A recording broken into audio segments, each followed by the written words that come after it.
Hello student, कैसे हैं? तो अब हम लोग पढ़ेंगे प्रतिरोधों का समांतर क्रम संयोजन। तो समांतर क्रम संयोजन में क्या होता है, जितने प्रतिरोध होते हैं सबका पहला सिरा एक जगह और उसका दूसरा सिरा एक जगह जोड़ देते हैं, तो यह क्रम कहलाता है समांतर क्रम संयोजन। अब मान लीजिए कि एक प्रतिरोध यह है, ठीक, और एक प्रतिरोध यह है, ठीक, और एक प्रतिरोध यह है। तो सबका जो है क्या कर दिया जाए, एक सिरे से हम लोग क्या करें, जोड़ दें, ठीक, जोड़ दिया जाए, एक सिरे से इसको जोड़ दिया जाए, ऐसा कर दिया जाए, ठीक। और इन प्रतिरोधों को हम लोग क्या कर दिए, एक सिरों से जोड़ दिए, यानी इस प्रतिरोध का पहला सिरा क्या है, इधर है, और दूसरा सिरा इधर है, और यह मानते हैं इसका प्रतिरोध यह R1 है और यह प्रतिरोध क्या है R2, और यह प्रतिरोध R3 है। और R1 R2 तीनों प्रतिरोधों का प्रथम सिरा बिंदु ए पर हम लोगों ने क्या किया, जोड़ दिया, और R1 R2 R3 का दूसरा सिरा बिंदु बी पर हम लोगों ने जोड़ दिया है। और इस प्रकार यहाँ बढ़ा लेते हैं, यहाँ पर हम लोग plus charge minus charge battery जोड़ लेते हैं ई, और यहाँ पर एक कुंजी लगा देते हैं के, और इसको जोड़ देते हैं ऐसे, और इस कुंजी को जब हम लोग चालू करेंगे तो इसमें धारा आई बहने लगेगी, इसमें धारा आई बहने लगेगी, और जब धारा आई आगे बढ़ते बढ़ते जाएगी तो यहाँ तीन भागों में बट जाएगी, यह हो जाएगी I1, यह हो जाएगी I2, और इसमें बहेगी I3। फिर यह धारा बढ़ते बढ़ते आएगी, यहाँ पर I1, यहाँ पर I2 और यहाँ पर I3, फिर धारा बढ़ते बढ़ते आएगी, यहाँ पर क्या हो जाएगी I, हो जाएगी नहीं हो जाएगी, यह धारा क्या हो जाएगी I।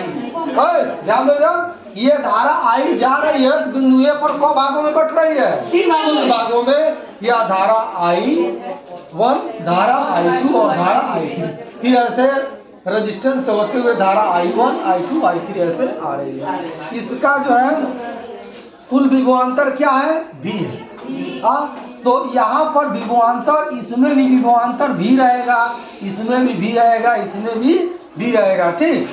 तो अब इस यहाँ पर तीन प्रतिरोध R1 और R2 है, और इनको A और B के बीच जोड़ा गया है, और बैटरी E है, और यहाँ पर की ऑन कर दिया गया, ऐसा प्रोसेस चालू है, ठीक।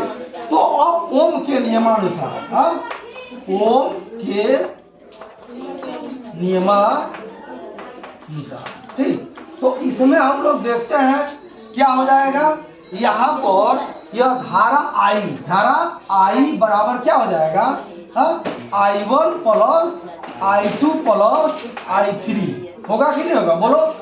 ये बन गया समीकरण नंबर 1। देखो यहाँ पर धारा I आ रही है, तीन भागों में बढ़ जा रही है, फिर आ रही है, एक भागों में हो जा रही है, ऐसा हो रहा है, तो ये हो जाएगा।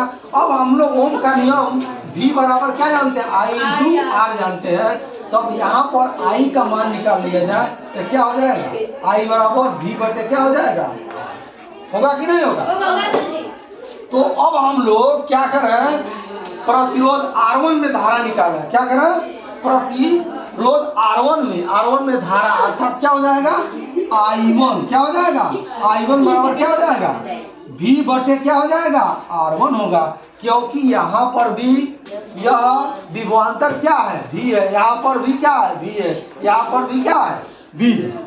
तो हम लोग जानते हैं ओम के नियमानुसार I बराबर क्या होता है V बटे R, तो इस तरह से I1 बराबर क्या हो गया V बटे R1, समीकरण 1 कर सकते हैं।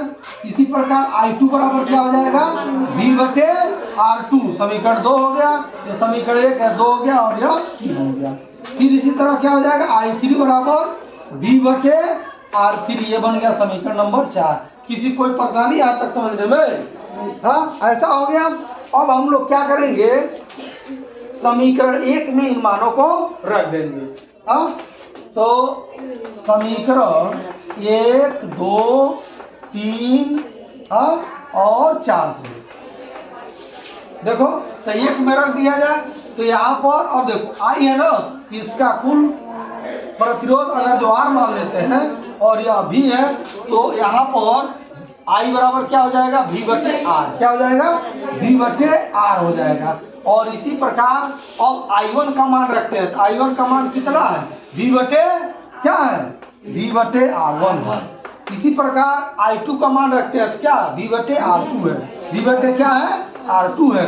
इसी प्रकार हम लोग I3 का मान रखते हैं, तो क्या है, यह V बटे R3 है। किसी कोई दिक्कत नहीं है। चलो अब यहाँ पर हम लोग V कॉमन कर लेते हैं, तो यह V बटे R हो गया, यहाँ पर V कॉमन हम लोग कर लेंगे, तो यह हो जाएगा 1/R1 plus 1/R2 plus 1/R3। किसी कोई दिक्कत नहीं है। अब यहाँ V से V क्या हो जाएगा, कट जाएगा, तो इस प्रकार यह बच जाएगा 1/R equal to 1/R1 plus 1/R2 plus 1/R3, ये बच जाएगा। तो इस प्रकार जब हम लोग समांतर क्रम में प्रतिरोधों को जोड़ेंगे तो उनका तुल्य प्रतिरोध क्या होगा, उनका व्युत्क्रमों का योग होता चला जाएगा। अब मान लीजिए अब इसमें जो बहुत सारे प्रतिरोध हैं और उनको जोड़ना है, तो हम लोग क्या करेंगे, ऐसे जोड़ेंगे, तो यह हो जाएगा 1/R equal to 1/R1 plus 1/R2 plus 1/R3 plus 1/R4 plus and so on 1/RN। ये प्रतिरोध रहेंगे तो ऐसे हम लोग जोड़ देंगे। किसी कोई दिक्कत है ना, जितने भी प्रतिरोध रहेंगे सबको हम लोग क्या करेंगे, 1/, करके जोड़ते चले जाएंगे। तो इस प्रकार जो है यह प्रतिरोधों का समांतर क्रम संयोजन मिल जाएगा।